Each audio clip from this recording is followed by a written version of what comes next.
Olá, inscritos do canal Verdade Urgente e vocês comunistinhas de passagem de iPhone aqui também no canal Verdade Urgente. Já andou aparecendo alguns, sejam muito bem-vindos.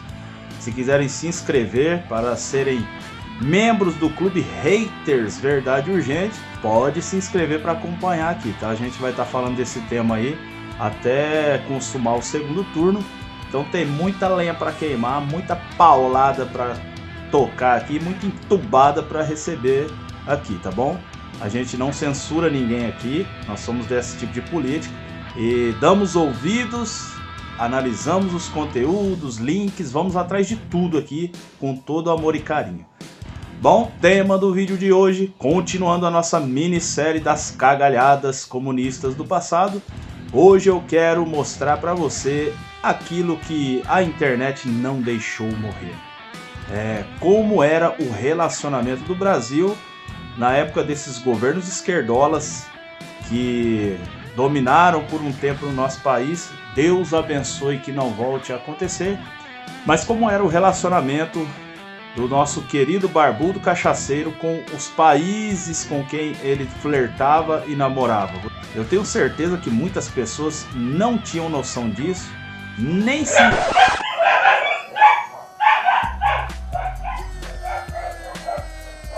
E por aí vai. Eu tenho certeza que muitas pessoas nem se importavam com isso. E infelizmente a nossa sociedade, ela é muito... Como é que é a palavra mesmo?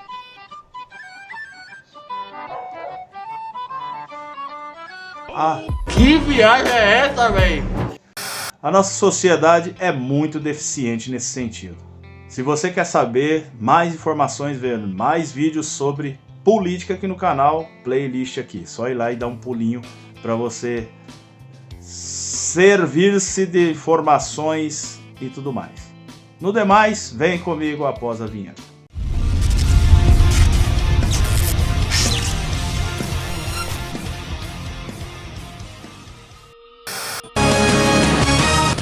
O presidente Lula reuniu-se com Fidel Castro em Cuba. A visita coincidiu com a morte de um prisioneiro político que fazia uma greve de fome. Na visita do presidente Lula a Cuba, uma pausa para uma conversa a portas fechadas com Fidel Castro.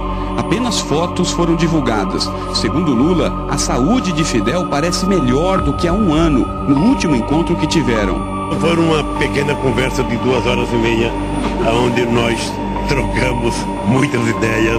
O dia na capital Havana começou com muitos sorrisos.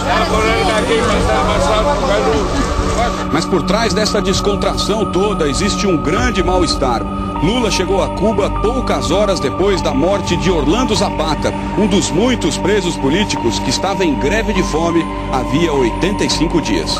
Raul Castro falou sobre Zapata antes que os jornalistas perguntassem. O presidente cubano disse que lamentava a morte do preso. Lo lamentamos muito. Num vídeo feito após a morte de Zapata, a mãe dele, que tem medo de aparecer, disse que o filho foi torturado na prisão. Assassinato premeditado, mesmo assim torturado. Grupos de direitos humanos afirmaram hoje que o presidente brasileiro ignorou uma carta com um pedido de ajuda a Zapata e outros prisioneiros políticos. A tal liberdade cubana não é tão clara assim. Na visita ao Porto de Mariel, que será ampliado em parceria com o Brasil, os equipamentos dos jornalistas foram revistados. No alto da torre, um segurança vigiava de binóculo os passos da imprensa. Agora o MST está alinhado com o presidente Hugo Chávez. E os líderes do movimento pregaram abertamente uma revolução no país. Em Brasília, 18 mil militantes participam do maior encontro do movimento. O MST quer mudança. O dia em Brasília foi marcado por elogios ao presidente da Venezuela. As camisas vermelhas que enchem o ginásio na capital do país começam a ser comparadas às que vestem os seguidores de Hugo Chávez. E em Brasília, o presidente Lula defendeu a democracia de Hugo Chávez. Podem criticar o Chávez por qualquer outra coisa, gente. Inventa uma coisa para criticar o Chávez. Agora, por falta de democracia na Venezuela, não é. O presidente Lula ainda defendeu a possibilidade de Chávez ser reeleito outras vezes. O que nós precisamos apenas respeitar.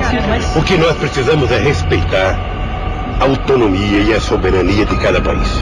O presidente Lula apoiou a proposta do venezuelano Hugo Chávez para conseguir se reeleger quantas vezes quiser. O presidente Lula declarou que Hugo Chávez é jovem, aguenta um novo mandato. Ainda disse que não vê nada de errado na intenção do presidente venezuelano de tentar um terceiro mandato seguido. Na última quarta-feira, o Congresso venezuelano aprovou a emenda constitucional que permite ao presidente Hugo Chávez candidatar-se quantas vezes quiser. Mas agora a população precisa aprovar a proposta. Um plebiscito foi convocado para o dia 15 de fevereiro. Um regime como este, pretendido pelo venezuelano Hugo Chávez, que permite um governante ficar por tempo indefinido no poder, não pode ser chamado de democracia. Os presidentes dos países da América do Sul e do Caribe, reunidos na Bahia, querem que o próximo governo dos Estados Unidos ponha fim ao embargo econômico imposto a Cuba desde 1960. Eu consigo entender a permanência do bloqueio a Cuba. Por nenhum, a não ser por birra. Não foi em tom de brincadeira que o presidente do Equador, Rafael Correa, anunciou que vai manter a suspensão do pagamento do empréstimo feito ao BNDES para a construção de uma usina hidrelétrica. Este problema comercial financiero creo que lamentablemente se transformó en un problema diplomático. De nuestra parte no temos nenhum problema com Brasil. Correa teve o apoio do presidente Hugo Chávez da Venezuela. La respetamos e la apoyamos. Já o governo brasileiro não respondeu ao presidente Correa. E do presidente do Paraguai, ouviu que o país não vai desistir da revisão do contrato da usina de Itaipu. Significa as relações bilaterais entre Paraguai e Brasil. Pois é, isso não é nem 10%, tá? De toda a cagalhada relacionada a dinheiro nosso que saiu para fora do país, aos modelos que muitas pessoas ainda não aprenderam a observar nas demais nações, que são fracassados, débeis, metamorfos. Esses aqui são os regimes totalitários, comunistas, socialistas, que não deram certo em todo o seu auge e aí tiveram que apelar para o capitalismo selvagem. Uou! E é sempre assim, né? Já foi mais que autenticado na história que não funciona.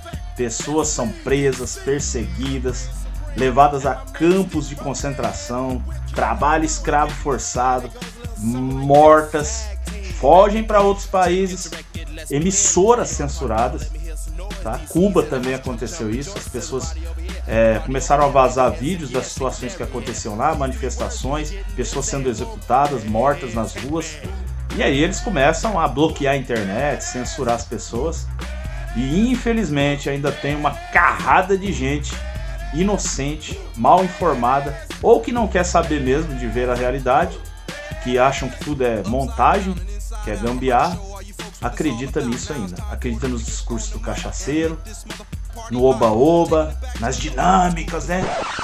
Vamos botar comer picanha com aquela cervejinha. É aquele euforismo, né?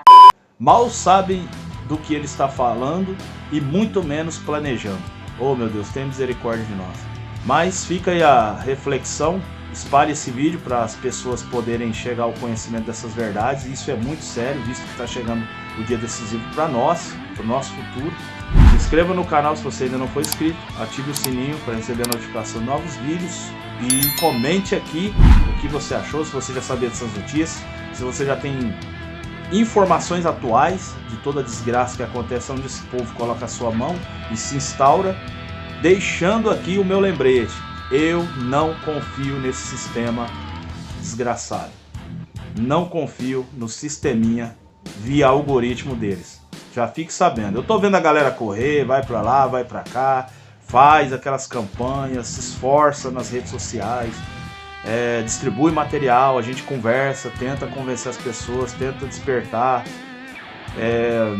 Mas eu já digo que não confio. Se ninguém fizer nada no tocante aquilo lá, vai dar merda, tá bom? E no demais, até a próxima.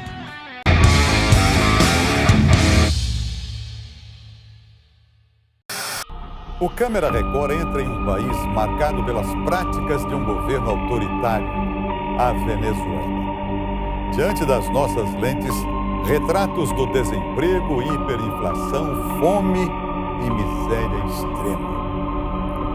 Cenas de uma crise humanitária que já dura anos. De acordo com projeções do Fundo Monetário Internacional, a Venezuela deve terminar o ano de 2021 como o país mais pobre da América Latina. Por isso, muitas famílias encontram na fuga a única solução. A cena se repete há alguns anos.